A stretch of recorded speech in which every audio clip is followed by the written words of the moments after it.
Det er ikke hver dag jeg må strekke meg såpass for å komme til toppen av en høyttaler. Her er det snakk om enorme høyttalere. Men eieren, Håvard, mener at de kan ikke være mindre enn dette. Husk å trykke like og abonner på vår YouTube-kanal, slik at vi kan dra på flere hjemme hos besøk.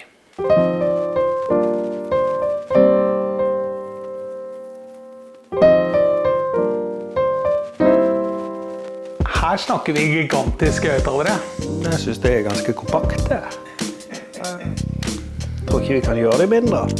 Den diskanten er jo veldig spesiell. Ja, det er en Meyersohn-modifisert Mundorf som jeg fikk på brukthandelen for et års tid siden. Men denne Mundorf-diskanten, det er dyre greier. Ja, det koster vel litt. Det gjør det, men det har vært verre før. Ja, for du hadde ALE? Ja, det stemmer. Og den koster da 100 000 per par? Ja, det visste jeg. Men det er en 2-lyden, så de finnes ikke mer. Hva tenkte du når du kom hjem og diskanter til 100 000 var ødelagt? Nei, hva jeg tenkte for noe? Jeg tenkte at, oi, nå må jeg bygge noe nytt. For det vedkommende så lavt, de var jo død. Og da sitter den jo litt i saksa. Så jeg gikk på brukthandelen, og så fant jeg disse, og så tenkte jeg ut noe nytt å lage. For å sette litt i perspektiv, da, dette er den mye dyrere versjonen av Mundorf-diskanter enn det som sitter i topplinen til Gryphon, til 3 millioner kroner. Sånn at dette er ting som man nesten aldri ser på serieproduserte høyttalere i det hele tatt. Ja, det aner jeg ingenting om. Jeg visste ikke engang at de var brukt i noen høyttalere, så jeg synes bare de så greie ut.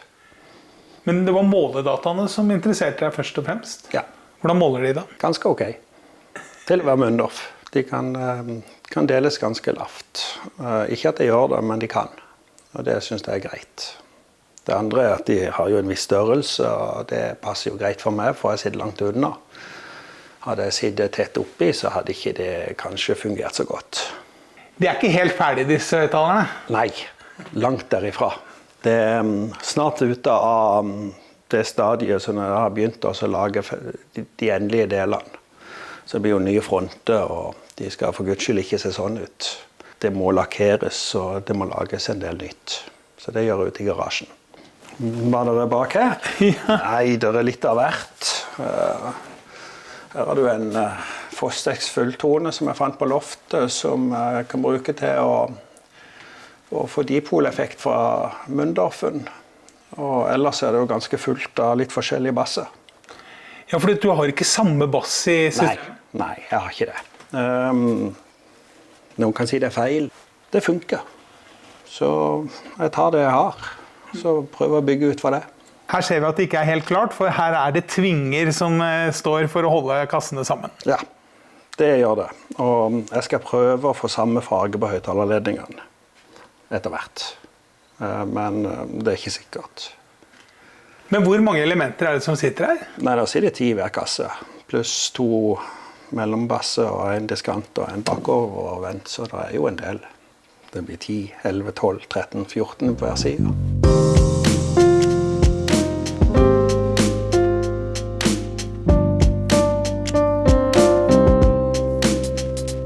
Her har du holdt på selv. Hva er det som vi ser nede i kassa her? Du får peke. Dette her, det er jo 2 Hypex. Bassen kjører på egen DSP. Og der er det et par NFU-forsterkere. Og så har jeg en Arduino til å starte dette her på relé, sånn at ikke sikringen går. En del er veldig skeptiske til klasse D-forsterkere. Hva sier du til dem? Ja, hva skal jeg si? Altså, det er bare å prøve. Jeg var jo skeptisk. Jeg regnet med at det bare var noe skitt. Men det er ikke sikkert jeg hadde hatt det hvis jeg hadde hatt standardhøyttaler, altså kjøpehøyttalere. Kan det godt være at svakhetene kommer fram på en helt annen måte. Men når du kjører en forsterker på hver kanal, så er det kanskje litt andre spilleregler. Det er litt jobb med aktiv deling og ja, disse tingene? Ja, det er noe svineri. Altså, det er mye arbeid. Det er ingenting som kommer gratis der, og alle feilene du kan gjøre, det gjør en jo gjerne. Det krever at en evne til å gå i seg selv og faktisk innse at en har gjort forferdelig dårlig arbeid innimellom.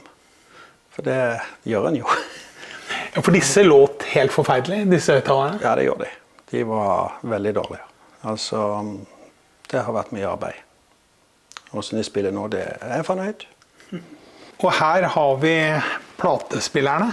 Ja, det er Kussmann som jeg bruker mest. Det er vel sånn sett en grei spiller. Virker hver gang og fungerer sånn som man skal.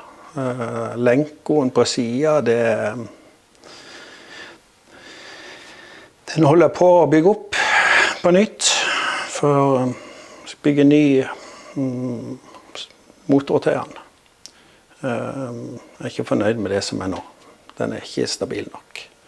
Men 4 platespillere, har du bruk for det? Nei. Den tredje er ikke i bruk, den skal min datter overta. Så tilflyttingsgave til hus, så jeg bruker bare 3. Du må jo vise denne lille... Nei, det er en fjernkontroll blitt. Egentlig en programmering av lydkortet. Og man bruker en Surface Dial som kontroll til å kunne velge kilde, volum og hva som skjer.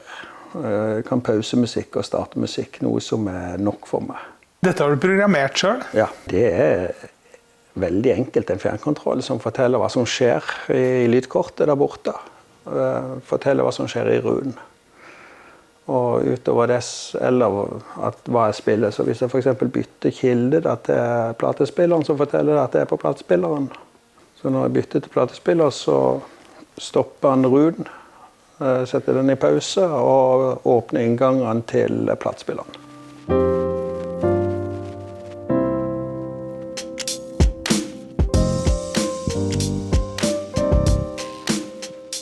For jeg skal si litt om lyden på anlegget, så skal vi rett og slett se hvordan han lager disse høyttalerne. For nå skal de ferdigproduseres. Dette er en fres som jeg bruker når jeg skal lage ting. Det er i hvert fall en del av det. Det som ikke går på sirkelsag skjer her. Nå holder jeg på å lage nye baffler til elementene som er bakovervendt der inne. Som skal bli de endelige, og de forrige de er bygget feil. Rett og slett. Ja, så de må endres litt på.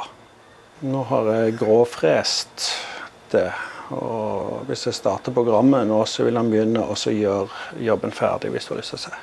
Dette er datastyrt, rett og slett? Ja, det er datastyrt. Og det bråker litt. Men det er bare koselig. Jeg har øreklokke med Bluetooth på, så det går fint.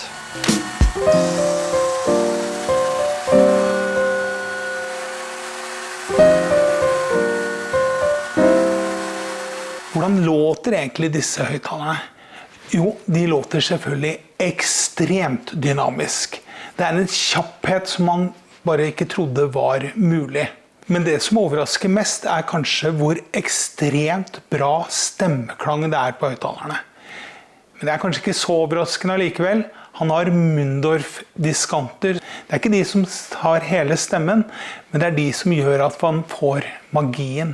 Og det er fullt ut av magi her. Og jeg tror han har helt rett i at forsterkeren ikke betyr så mye som man tror i sånne høyttalere som aktivt deles. Jeg reagerer i hvert fall ikke på at man hører en digital lyd, som en del sier, fra klasse D-forsterkerne. Så vi må si takk til Håvard for en nesten perfekt lytteopplevelse. Husk å trykke like og abonner på vår YouTube-kanal.